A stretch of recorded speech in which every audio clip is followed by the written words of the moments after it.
లక్ష్మీ తిరుపతమ్మ అమ్మవారిని చూసిన రజకులు ఆనందభరితమైపోతున్నారట. ఆనందంలో ఉన్నారు రజకులంతా కూడా.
ఊపేమన్నావు కదా, నేను ఊపు కోసమని నీ అమ్మ అన్నా.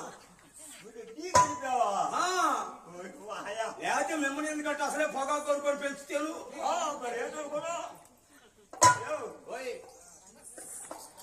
కొట్టి బాగా కొట్టు, వెనక పడతానయ్యా.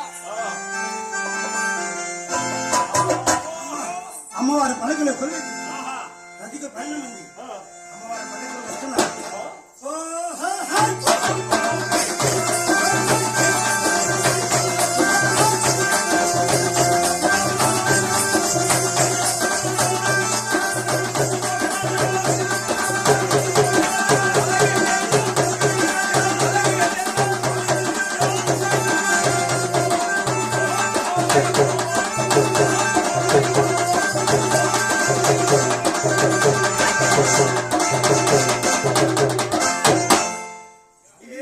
కాలు చిరిగినా కానీ ఇంకా కొట్టుకుంటానే ఉన్నావు. కాలు సగానికి చిరిగిపోతే కాళ్ళు ఆడ ఇరుగుతాయి కానీ చిరుగుతాయా? సగం చిరిగిందయ్యా. చెప్పండి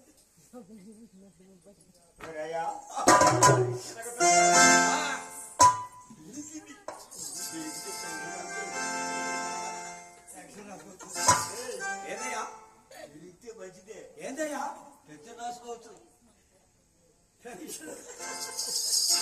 అమ్మవారు కాలశక్తి పరిమాణించి తండ్రి చేరుకున్నారు. వెంకటేశ్వర స్వామి చూచాట. చూసావా, 10 సెకండ్లు చూసిన నాపై భారం వేసి పెడుతుంది భక్తురాలు. తిరుపతిని దీవించాలనుకున్న వెంకటేశ్వర స్వామి రూపాన్ని మారి వస్తున్నాడట.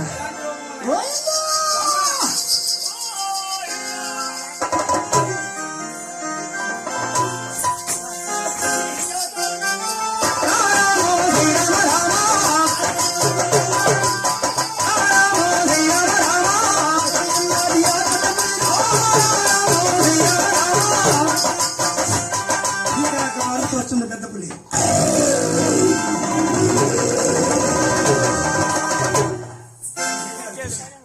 రజకులు పారిపోతున్నారు.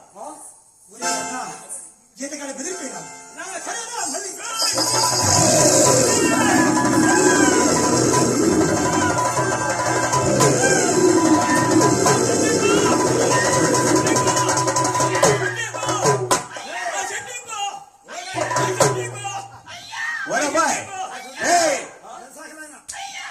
అరే కింద నీ కొడుకున్నాడా?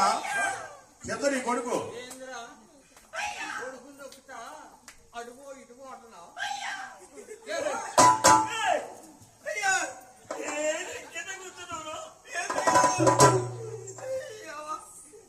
ఎంత పోలే అవుతుందంటే నేను గుంట్లో కూర్చొని కంపేసుకుని అక్కడ పడకుండా ఉంటాను.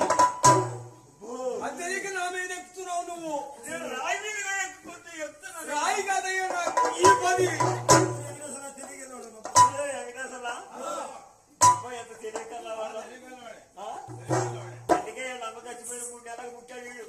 అయ్యా అట్లా అదేందయ్యా? మొన్న ఏరియా పని ఉండి జాకిరా కాడికి పోయా. ఏరియా పని ఉండి జాకిరా సైగాడు ఉంటే ఇక. ఏయ్యా, నేను సైగాడు ఉన్నాడు కదా. ఉండని యాడ్ చేస్తుంది వీడు తాగినప్పుడు ఒక రకంగా ఉంటాడు, తాగినప్పుడు ఇంకో రకంగా ఉంటాడు. మొత్తం సైబిల్కి ఇస్తున్నాడు, ఎవరికి లేదు అందుకా మొన్న అర్ధరేత్రిక సైదా గారు మాట్లాడుతున్నాడు నాతో. ఎందుకు మాట్లాడేంటి అక్కడే నిద్ర ఎప్పుడు పోతున్నారా? అయితే తిరిగే పని మీద జాకీల కాడికి పోయి వస్తాను. తిరిగి వచ్చేటప్పుడు అను వెంకటేశ్వర సోదరి కనపడ్డాడు. మంచోడే ఆయన, మంచోడే. మంచోడు కాకపోతే ఆయన ఎండాడు కుమరైన వాడుకోండి పాల్గొట్టి పైనక కొడుకులకు తగాదా పెట్టాడు. ఇప్పుడు కేసులు పాలయ్యారు. ఆ సంగతి నీకు తెలియాలి. ఈ వాళ్ళ ముసలోను నేను ఏదే పని మీద పోయి వస్తుంటే వెంకటేశ్వర సోదరు కనపడ్డాడు. ఏం సోదరు గారు బాగుండారా అన్న, నేను ఊరకి కదిలిచ్చాయండి. వచ్చేటప్పటికి ఆయన అసలు విషయం చెప్పాను. అసలు విషయం మొత్తం చెప్పాడు. ఏం చెప్పాడు అసలు ఏం చెప్పేది ఏందయ్యా? నువ్వైతే రోడ్ల మనం తిరుగుతున్నావు కదా, గంట గంటకి కొట్టుకుపోతున్నావు కదా, అసలు నువ్వు కొట్టుకెందుకు పోతున్నావో, నువ్వు ఎందుకు పుట్టావో, ఎవరికి పుట్టావో చెప్పాను. ఏమన్నాడు? అదేంటండి అంటే అసలు గారు మా ఇంటి వాళ్ళ ఉంటాడు కదా, మా అమ్మ పోయింది, మా ఇల్లుడు మై మీద అంత చెప్పడం తప్పండి సోదరు గారు, పసినట్టుకోరు అన్నది.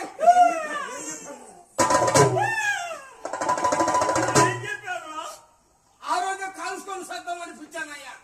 ఏం చెప్పాడు? ఎప్పుడు పుట్టావు, ఎందుకు పుట్టానని అడిగితే వెయ్యి దేశాల మీద పోయడం 3 ఏళ్ళకి కడుపులు పడ్డావురా అన్నాడు. వాడు నువ్వు ఎట్టున్నావురా? ఆయనే చెప్పింది సోదరు.